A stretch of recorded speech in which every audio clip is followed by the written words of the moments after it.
The dim light of the cell illuminated the tense faces of the four men. Folad Knox, tall, broad-shouldered, with a scar across his left eyebrow, leaned over Azif Cadmus, who sat on the edge of a metal bunk with the sleeves of his prison robe rolled up.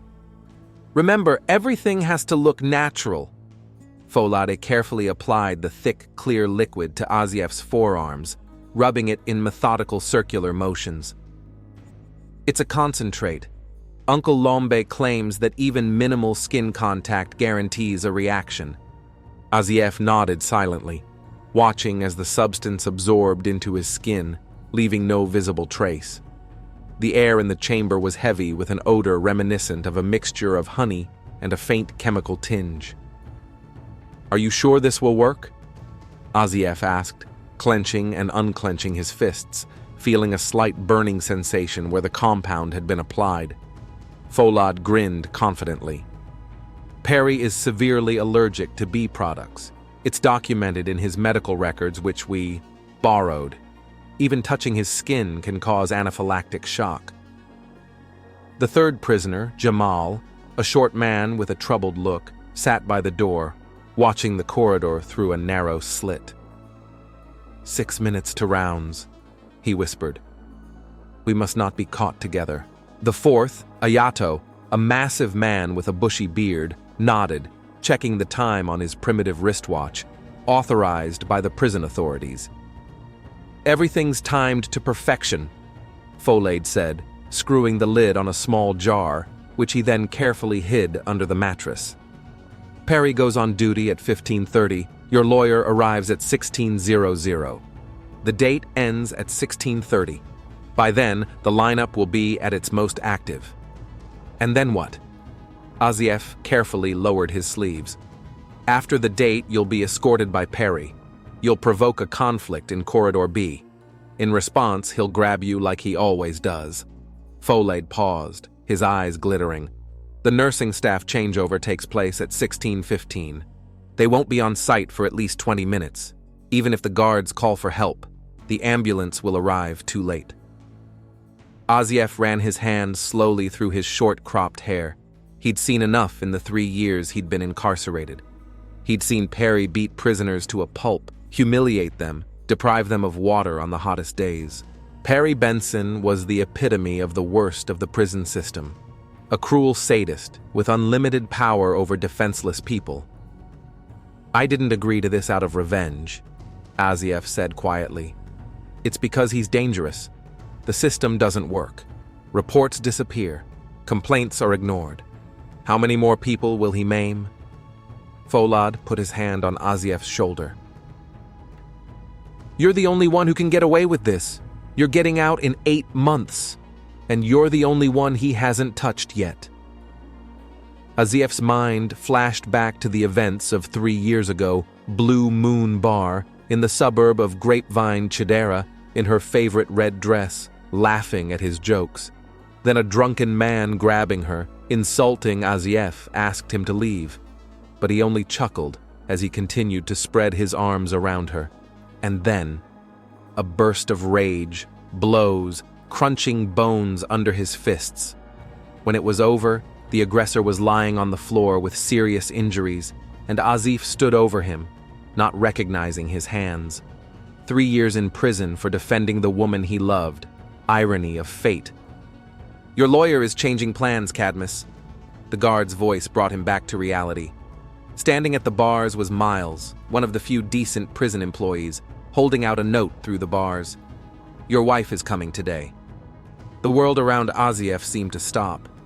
He took the paper slowly, feeling the blood drain from his face. "My wife?" His pulse pounded in his temples. "But she shouldn't." 15:30, Miles said, and walked further down the corridor. Folad tensed, his eyes widening. "What's going on? Chidera is coming instead of a lawyer," Azief whispered, and his hand involuntarily jerked to the forearm where the compound had been applied. "God, Folad, she's allergic to bee products, just like Perry's." Jamal cursed, and Ayato jumped to his feet. "We have to cancel the surgery," he said. "How?" Folad looked around at his companions. The compound is already on the skin. We won't get the next batch until 2 months from now, and all the guards are already briefed on the schedule. I could just not go on the date, Azif suggested, already knowing the answer. That won't work. Jamal shook his head. Not going out with his wife without a good reason would arouse suspicion. Besides, Perry will personally make sure you go. He knows you got time served protecting your wife. That's cause for special abuse for him. Azif clenched his fists so hard his nails dug into his palms. He had nowhere to run, nowhere to hide. Time was inexorably approaching the appointed hour, and the substance had already absorbed into his skin. Just stay away from her, Folade said. Don't let her touch you. How do I explain this? Azif felt panic coming on. How do I tell her to keep her distance without explaining why? Think of something. Folade was ruthless. If we cancel, Perry will know something's up. He'll start looking, and he will. And then we'll all get hurt. Heavy footsteps in the hallway caused the prisoners to disperse momentarily. Jamal and Ayato slipped out of the cell, and Folad lay down on a nearby bunk, pretending to read a tattered Bible. Azif sat staring at the wall and felt the seconds ticking away, bringing the inevitable catastrophe closer. He remembered Chidera's first attack. They were at a picnic when a wasp stung her. Within 10 minutes, her face had swollen, her breathing hoarse. They barely made it to the hospital in time.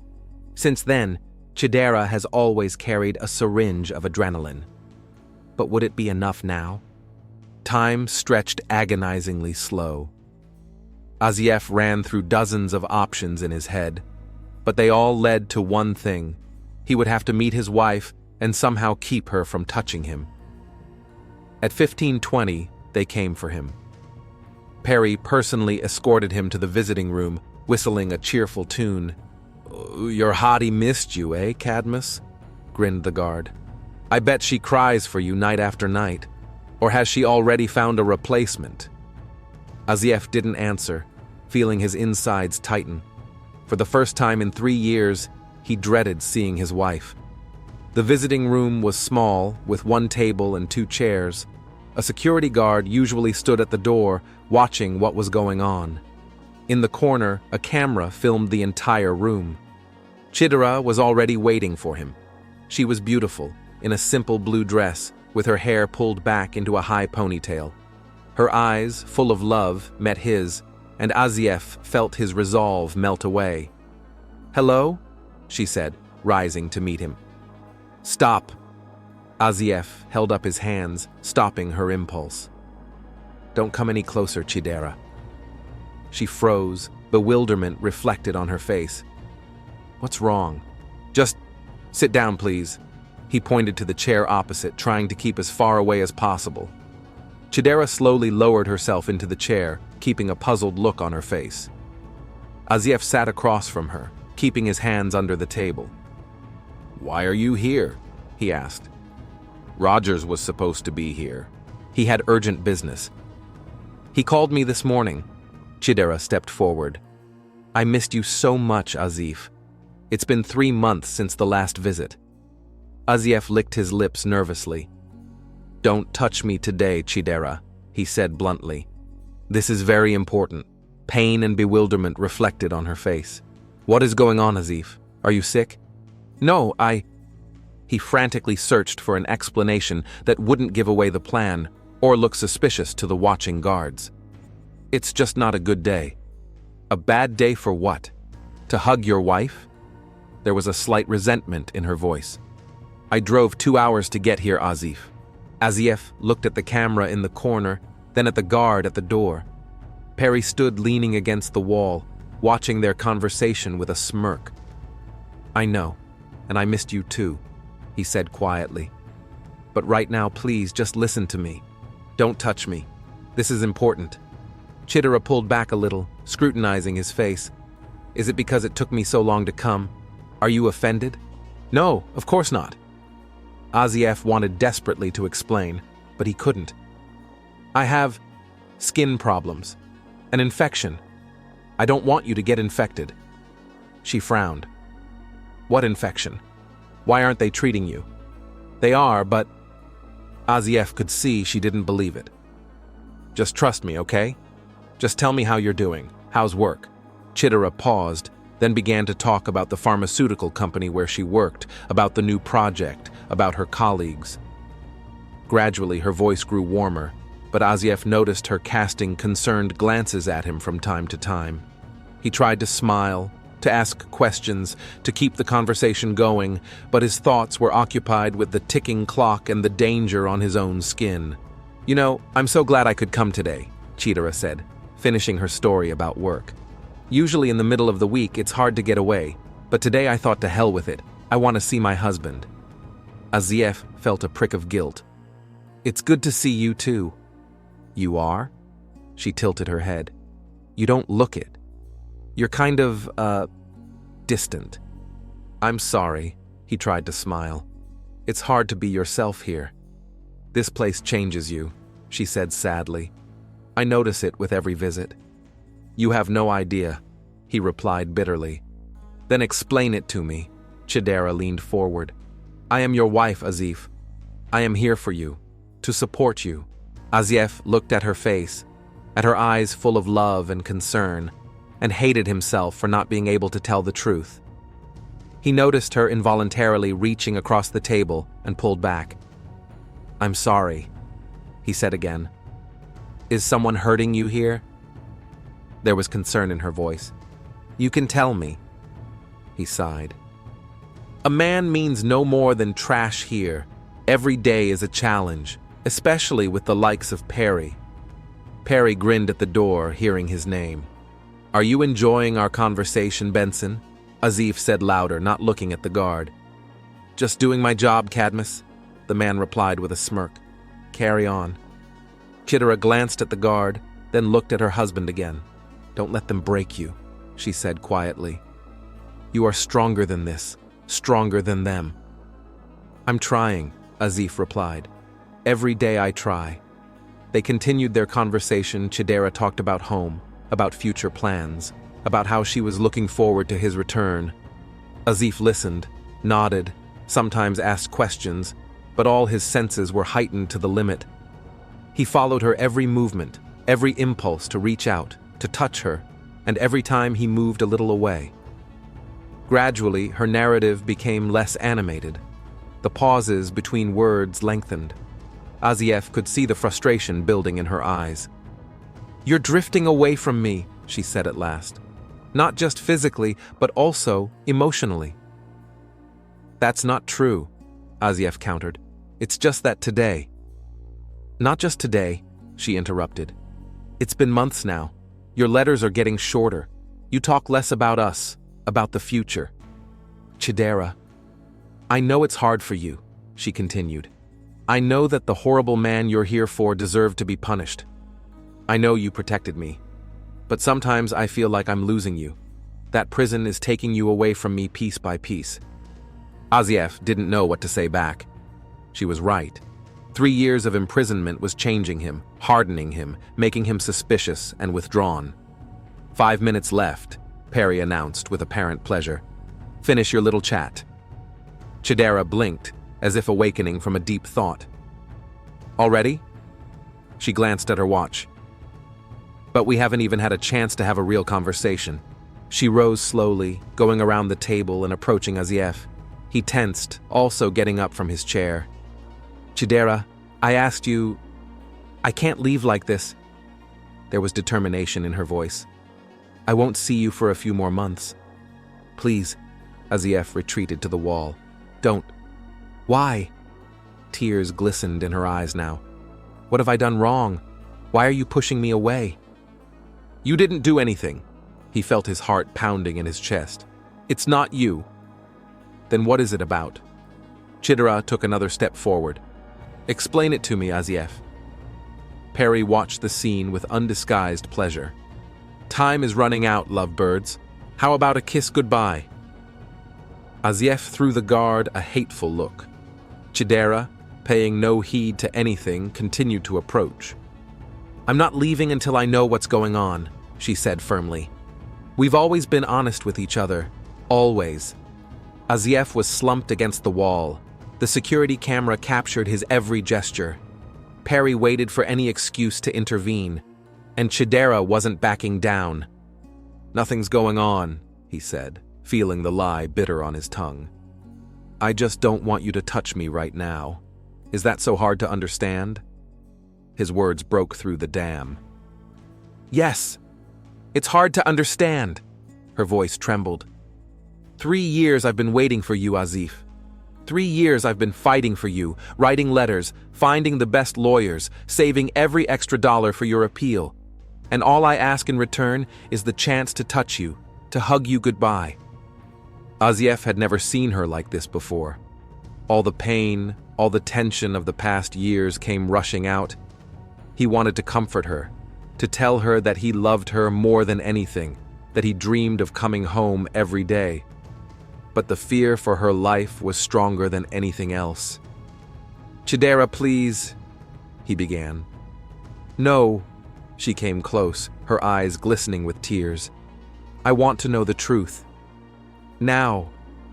The guard took a step away from the wall. "Time's up. It's time for the visitor to leave." "Don't touch me, Chidera." Azif tried one last time, already realizing he had lost. "I am your wife." Her eyes were full of determination and pain. "And I have the right to know what is going on." She reached out and gripped his wrist tightly. Time seemed to slow down. Azif saw their eyes meet, a flicker of first satisfaction, then confusion in her gaze. Her fingers loosened, and she took a step back. "What is this?" she began, looking at her palm. "Something strange." Her voice trailed off. Chidera frowned, as if trying to figure out what was happening to her, then brought her hand to her throat, her eyes widening. "It's hard for me to... breathing." "Chidera?" Azif watched in horror as her face began to redden and then take on a bluish hue. "My... bag," she wheezed, taking a convulsive breath. "The syringe! Help!" shouted Azif, rushing to her bag lying by the table. "She's allergic! She needs epinephrine!" Chidera staggered and sank to her knees, gulping for air. Her eyes were already nearly closed with swelling, her lips blue. Perry rushed to the wall, pressing the alarm button. "Medics to the visiting room, now!" Azif frantically rummaged through his bag but couldn't find the syringe. Perhaps the guards had confiscated it at the entrance, not realizing its significance. Or maybe Chidera hadn't taken it, not envisioning any danger in meeting her husband. "Hold on!" He hugged his wife, feeling her body convulsing. Help was on the way. But he knew the truth. 15:35, nursing staff change, shift change, no one's there. Time was running out. Chidera's wheezing was getting quieter and quieter. Her skin turned a dead blue color. Her eyes rolled back. "Please," Azif whispered, holding her in his arms. "Please don't go. Forgive me. I'm sorry." By the time the paramedics finally burst into the room with stretchers and equipment, it was too late. They tried to resuscitate her, administering adrenaline, oxygen, but her body wouldn't respond. Chidera Cadmus was dead. Detective Layla Bamba stepped under the tape of police fencing that marked the area of the incident. Despite the late evening, Grapevine Prison was noisy. The death of a visitor within the walls of the correctional facility was an out-of-the-ordinary event, causing commotion and tension among the staff. Layla, a 38-year-old woman with close-cropped hair and a keen eye for dark brown eyes, immediately noticed the signs of nervousness on the faces of the prison staff who greeted her. Warden Wilson tried to keep a cool demeanor, but his ever-wandering gaze and nervously clasped hands behind his back betrayed his inner tension. "Detective Bamba, homicide," she showed her badge. "Tell me what happened." Wilson nodded and led her down the hall, speaking a little quieter than necessary. "Inmate's wife died during a date. Preliminarily a severe allergic reaction. Body's still in the meeting room waiting for you." "Who discovered it?" Layla asked, quickly jotting down her first observations in her notebook. "Security guard Benson was present at the meeting. Standard procedure." And the prisoner? Asif Kadmis. He's serving a 3-year sentence for grievous bodily harm. Less than a year to go. Prior to this incident, good behavior, no major infractions. They approached the visiting room, around which a small group of medical staff and guards had already gathered. Layla noticed a large man with a square jaw and a cold stare among them, watching with an expression of bored interest. "Is that Benson?" she asked Wilson quietly. "Yes, Perry Benson." The head of security nodded. "He was on duty." Layla memorized his face and entered the room. The room was small, with a table in the middle and 2 chairs. On the floor lay the body of a young woman covered with a sheet. The medical examiner was already examining it. "Dr. Price," Layla nodded at the familiar medical examiner. "What can you tell me?" Price, a lean man with a graying beard, looked up. "Preliminary anaphylactic shock, severe allergic reaction, laryngeal edema, choking. Death occurred about an hour and a half ago, between 15:30 and 15:45. He pulled back the sheet, revealing the woman's face. Even now, it was obvious how bad the swelling had been. The features were distorted beyond recognition. "What could have caused such a reaction?" Layla asked, scrutinizing the body. "It's not clear yet. But what's interesting is this." Price pointed to the woman's right palm. "Traces of some kind of substance. We took samples for the lab." Layla leaned closer. There were subtle traces of some kind of substance on the dead woman's palm. "And the husband?" "Where is he now?" "In the isolation ward," Wilson answered. "For his own safety. He's in shock." "I need to talk to him." Layla straightened up. "And I'll need all the security footage." "Of course, Detective. I'll walk you out." On the way to the lockup, Layla studied the prison corridors and the faces of the inmates. Her experienced eye noted the details, the tense silence in the usually noisy blocks, the whispers that stopped as they approached, the quick glances exchanged between some of the inmates. "Is it rough in here?" she asked Wilson. "Just the usual prison atmosphere," he shrugged. "Nothing out of the ordinary." But Layla noticed how he avoided making eye contact with her. She made a mental note of it. Asif Kadmis sat on a bunk in the isolation ward, staring into the void. Tall, with an athletic build and haggard face, he didn't even lift his head when they entered. "Mr. Kadmis," Layla began softly. "I'm Detective Bamba. I am very sorry for your loss." Asif looked up slowly. His eyes were red and his face gaunt, as if he had aged several years in a single day. "I'd like to ask you some questions about what happened," Layla continued. "Are you able to talk?" He nodded faintly. "Tell me what happened during your date with your wife." Asif took a deep breath, as if gathering his strength. She shouldn't have come." His voice was hoarse. "There should have been a lawyer, but he couldn't, and Chidera came instead." "Were you surprised by her visit?" "Yes." Asif rubbed his face with his hands. "I didn't expect to see her." "What happened in the visiting room?" Asif paused, his gaze absent for a second, as if he was calculating something in his mind. "We talked. She talked about work, about home. And then I asked her not to touch me." "Why?" Layla tilted her head, watching his reaction carefully. Again the pause, almost imperceptible. "I have a skin infection. Nothing serious, but contagious. I didn't want her to get sick." "What kind of infection?" "Yeah, I don't know the exact name. The prison doctor prescribed an ointment." Layla wrote this information down, noting the discrepancy. If the infection was diagnosed by a doctor, why wasn't the prisoner isolated from the others? "Please continue." "She wanted to hug me goodbye. I tried to explain that I shouldn't, but..." His voice shook. "She was always stubborn. She grabbed my hand, and then she started choking." "Your wife was allergic?" "Yeah, to bee products. Severe. The slightest contact could cause a reaction." Did she carry any medication with her? A syringe of adrenaline?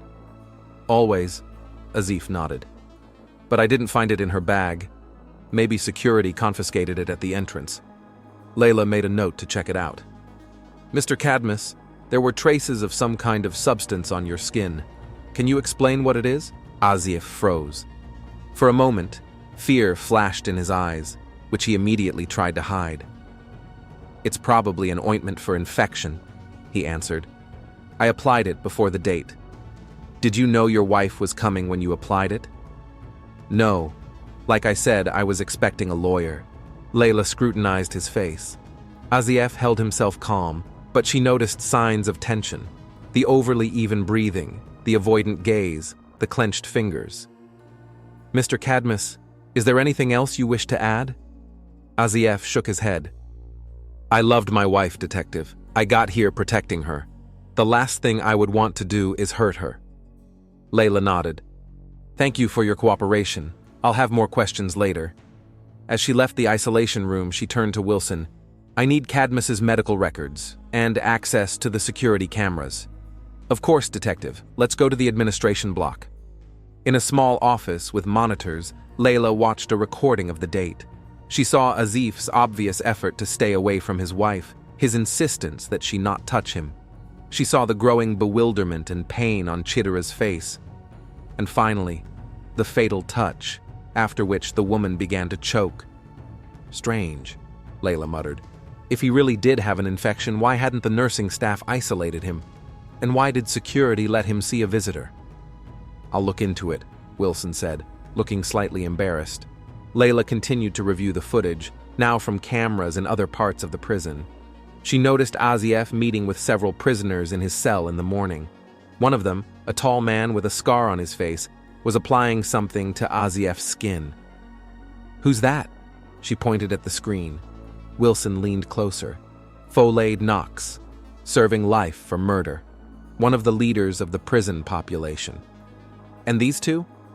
Jamal Washington and Ayato King, also from Knox's inner circle. Layla took notes. I need to talk to the prison doctor who supposedly treated Cadmus for a skin infection. Wilson coughed nervously. Dr. Ramos isn't on shift right now. He'll be in tomorrow morning. Then I want to see the medical records right now. Reluctantly, Wilson led her to the medical unit. The nurse on duty, a young woman with tired eyes, helped her find Azif Cadmus's files. Layla quickly looked through the records for the past month. No mention of a skin infection. The last visit to the doctor had been 2 weeks ago. Routine checkup, no complaints. Interesting, she muttered. Do you have staff medical records? Strictly confidential, Wilson answered immediately. You'll need a warrant. I'll get one, Layla nodded. But in the meantime, I'd like to talk to the other guards who work today. Layla spent the next 2 hours interviewing the prison staff. Most of the stories matched. No one had heard about Cadmus's skin infection. Yes, Perry Benson was known for his strictness.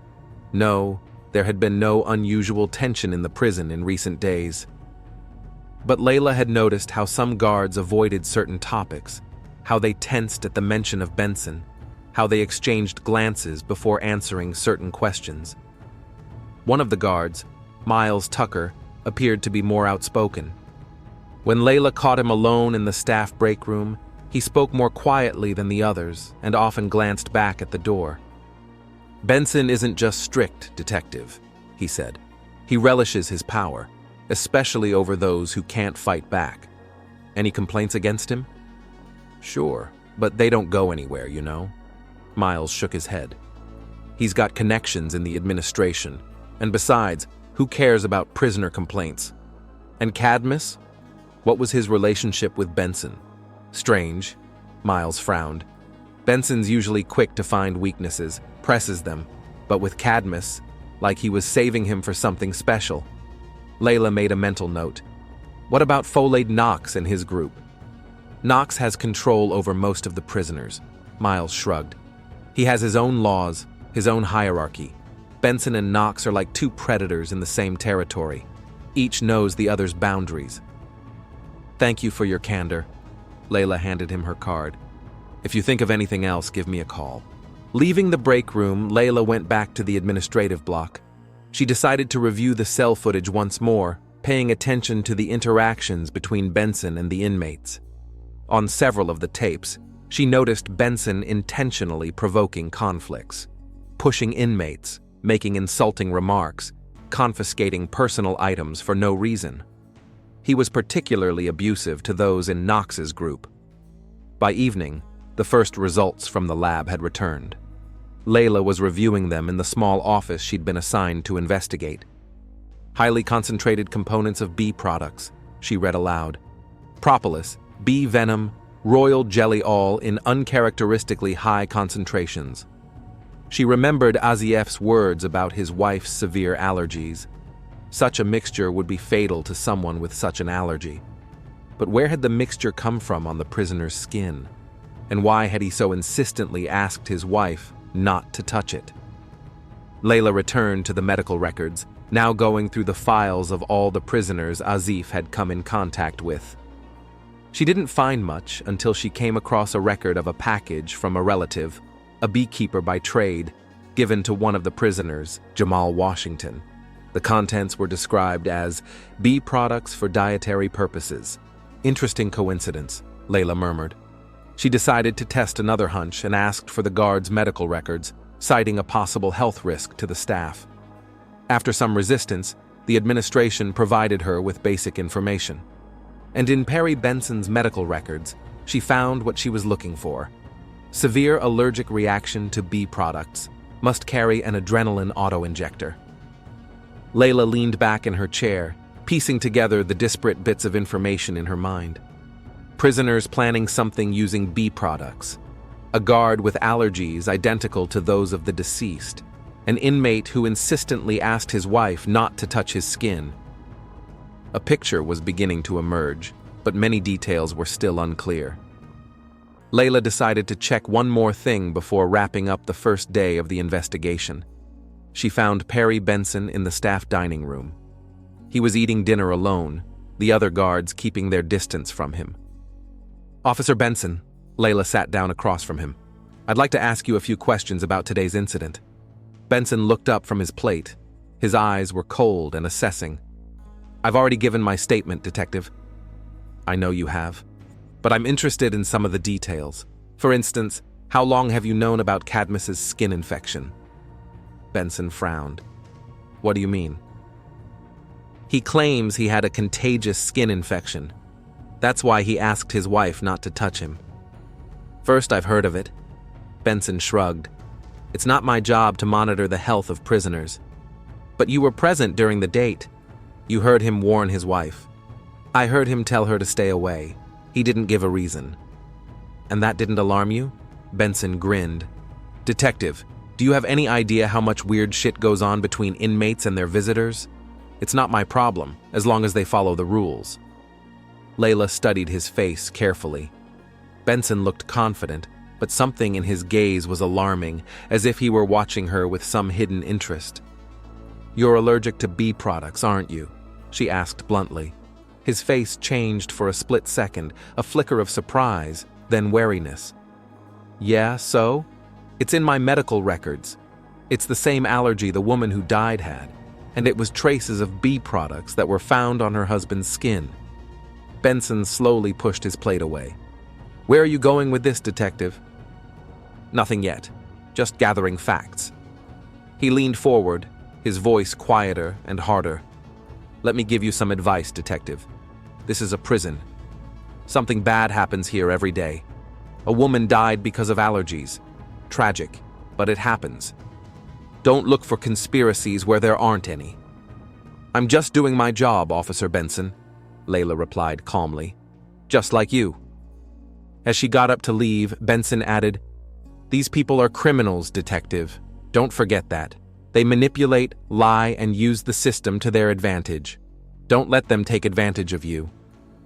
"Thanks for the advice," Layla nodded. "Have a good evening." As she left the mess hall, she went over her notes one more time. She had a lot to figure out, but one thing was becoming clear.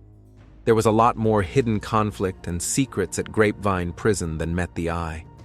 And Chidera Cadmus' death could only be the tip of the iceberg. The morning at Grapevine Prison began for Layla Bamba with a review of the surveillance footage. She sat in her assigned office, methodically studying hours of footage from the past 2 weeks. The detective paid particular attention to guard Perry Benson's interactions with the inmates. The picture that was gradually emerging was unsightly. Benson systematically humiliated and provoked inmates, especially those associated with filleted knocks. In one recording, he knocked over a tray of food into the lap of a seated inmate. In another, he failed to notice a fight breaking out until one of the participants was seriously injured. On a third, he confiscated personal photographs from his cell for no apparent reason, tearing them up defiantly. Layla took notes, noting the times, dates, and names of the victims. By noon, she had accumulated over 20 episodes in the last 10 days that could be classified as abuse of power. "A real role model," she murmured, watching a video of Benson accidentally hitting an inmate with a door. The next step was the interviews with the prisoners. Layla deliberately started not with Follad's group, but with those who kept to themselves, hoping they would be more forthcoming. First up was Jaleel Kaufman, an older man serving a 15-year sentence for armed robbery. "Officer Benson?" Jaleel rubbed his wrists nervously, glancing back at the door of the interrogation room. "Just a security guard, nothing special." "Are you sure?" Layla showed him pictures of bruises on his own back, dated a month ago. "These injuries occurred after you supposedly fell down the stairs, didn't they?" Jaleel remained silent, staring at the table. "Mr. Kaufman, I'm not here to cause trouble for the inmates. I'm investigating the death of Chidera Cadmus and a possible connection to the situation at the prison." "What happens if I tell?" he asked quietly. "You will leave, and I will stay, with him. I promise you protection." Jaleel grinned bitterly. "There's no protection within these walls, detective, especially from the likes of Benson." The first 3 interrogations followed much the same pattern. The prisoners were too scared or didn't believe change was possible. The fourth was Ayato King, one of Folade's close associates. A large man with a thick beard and a blank stare sat across from Layla, folding his hands on the desk. "Detective," he nodded. "What can I do for you?" "I'm investigating the death of Chidera Cadmus." Layla scrutinized his reaction. "And your name came up in connection with the case." Ayato didn't blink. "I regret her death. Azif was a good man. You were in his cell the morning before the incident, along with Folade Knox and Jamal Washington. We socialize often. It's not forbidden." "What exactly did Folade put on Azif's skin?" Hayato remained silent without showing emotion. "Your friend Jamal recently had a transmission from a beekeeper relative," Layla continued. "Is it a coincidence that a substance containing concentrated components of bee products was found on Azif's skin afterward?" "Life is full of coincidences," Hayato said philosophically. Layla realized that this path was going nowhere. She changed tactics. "Tell me about Benson." For a split second, the mask of indifference on Ayato's face wavered. "What's there to tell about him? A guard, like a guard." "Even so?" Layla placed a photograph on the table. It showed Benson stepping with his boot on the arm of a prisoner stretched out on the floor. The victim's face wasn't visible, but the prison number on his uniform clearly indicated Ayato. The man stared at the picture for a long moment, then slowly looked up. "Where did you get this?" "Surveillance footage. That was 2 weeks ago, wasn't it? 2 of your fingers were broken. The medical report says, work accident." Ayato didn't answer, but now there's interest in his gaze. "I'm here not only because of Chidera's death," Layla said quietly, "but also because of a system that allows people like Benson to abuse people with impunity." "Beautiful words, detective." Ayato shook his head. "But what good are they?" 4 prisoners have already agreed to testify, anonymously. I'm gathering evidence against Benson. Medical reports, videotapes, witness statements. Ayato looked surprised. And what do you plan to do with it? What I have to. Bring him to justice. After a long pause, Ayato leaned forward. My broken fingers are a small thing, Detective. You have no idea what goes on inside these walls. If you're serious about fighting Benson, you need to talk to Folade. He's the only one who knows the big picture. I plan on doing that. He won't talk to you. At least not until he's sure you're ready to go all the way. What are you suggesting? Ayato's been thinking. Get Andrew McCall's medical records. He was the prisoner who committed suicide in solitary confinement 3 months ago. If you show Falada that you got your hands on that information, he'll know you're serious. Layla wrote down the name. Thank you for your candor. I didn't tell you anything. Ayato stood up. And don't forget, Detective, everyone here has blood on their hands. Even those who wear a badge.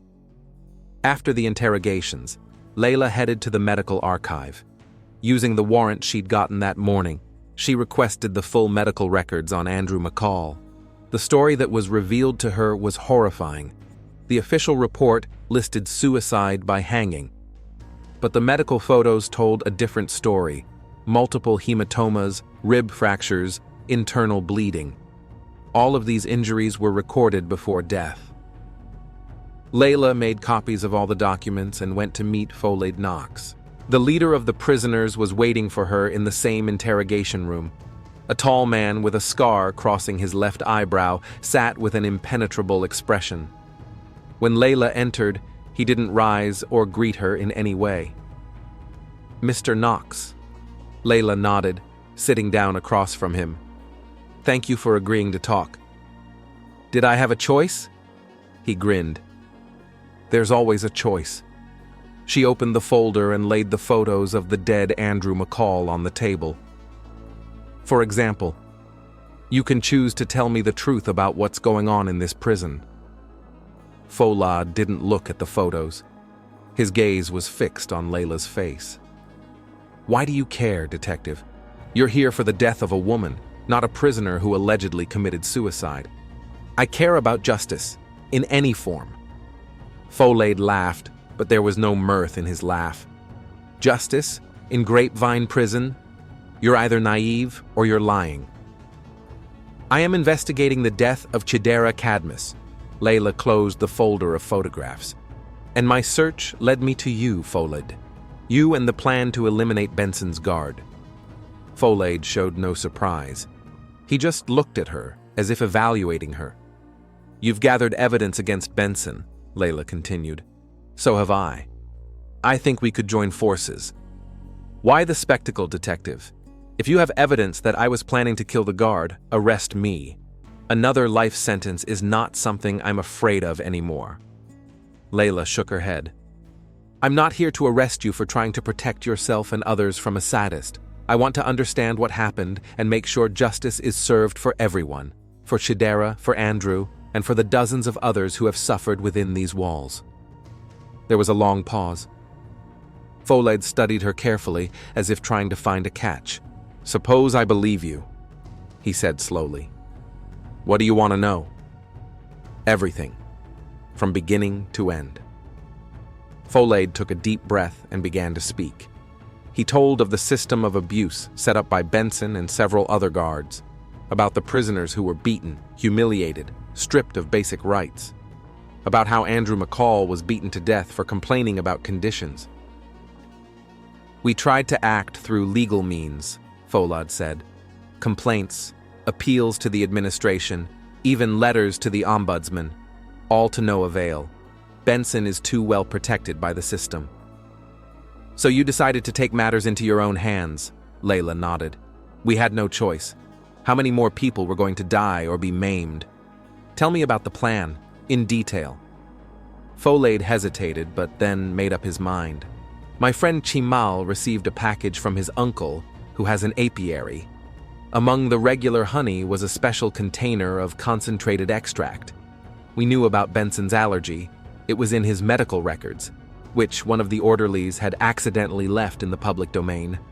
Why did you choose Azif? He was the perfect candidate. Clean record in prison, soon to be released. Benson hadn't had time to work with him properly yet. No one would have suspected him of being involved in a plan like this. So what was going to happen? After the meeting with the lawyer, Azif was to walk down Corridor B, where Benson was on duty. It wasn't difficult to provoke a conflict. All you had to do was say a word or two about his mother.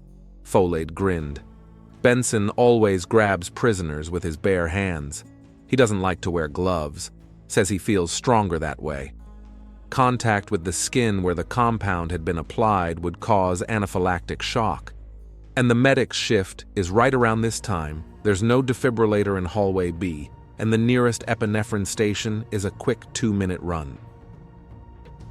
Perfect plan, Layla admitted. Would have been perfect if it hadn't been for the unexpected visit from Azif's wife. Folade shook his head. We didn't know about her allergies. Azif had mentioned that she suffered from some health problems, but never specifically about her allergy to bee products. You couldn't cancel the surgery? The compound had already been applied. The next batch wouldn't be for another 2 months. Besides, if we'd suddenly gone off plan, Benson would have gotten suspicious. He's not stupid. Layla took notes, analyzing the information. Did Asif know his wife was in danger? Only when he learned of her visit, Folad sighed. We were all in a panic. He tried to stay away from her, to warn her without revealing the whole truth. But she didn't listen, Layla finished. Chidera should not have died, Folad said firmly. It's a tragic accident, but Benson, he deserved his fate. After her conversation with Folad, Layla spent a few more hours organizing all the evidence she had gathered. By evening, she had an impressive file: surveillance footage, medical reports, witness statements, documents on the Andrew McCall case. With these materials, she went to the warden, Daniel Morris. All of this took place in your facility, Director Morris, she said, laying the evidence on his desk. Under your supervision. Either you didn't know, which shows you were incompetent, or you knew and covered it up, which makes you an accessory. Morris turned pale, looking through the documents. Yeah, I wasn't aware of all this, he mumbled. Now you do, and I expect you to take action, immediately. What do you want? For starters, Officer Benson's removal and a formal investigation into his actions. I also demand an immediate review of prison conditions and medical protocols. Morris hesitated, but the evidence was irrefutable. All right, he finally said.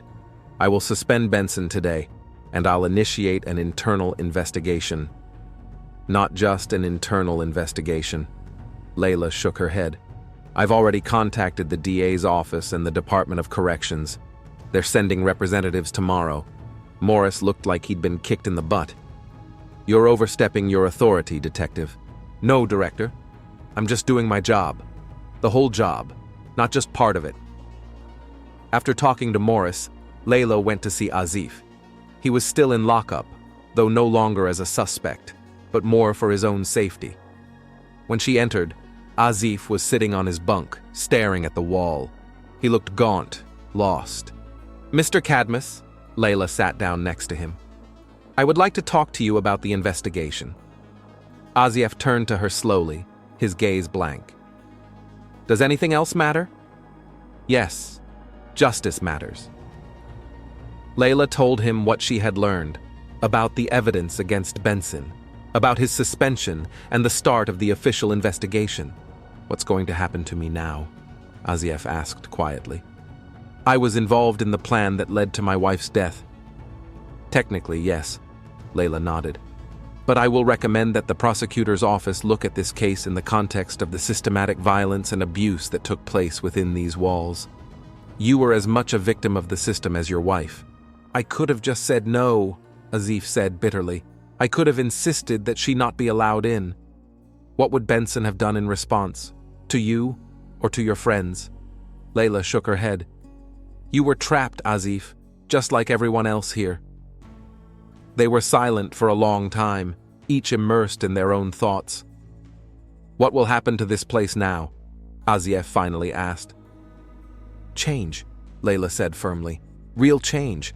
I will make sure that Grapevine Prison is no longer a place where guards can abuse prisoners with impunity. Do you really believe the system can change? I have to. Layla stood up. Otherwise, what's the point of everything we're doing? She left Azif her card before she left. If you need anything, or if you remember anything important, call. Anytime.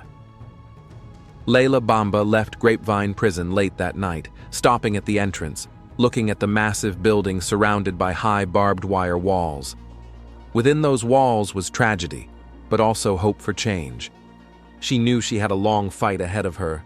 The system doesn't change overnight, and for many people, both on this side of the bars and the other, Grapevine Prison will forever be a place of nightmares and suffering. But for some, there may be a chance for justice.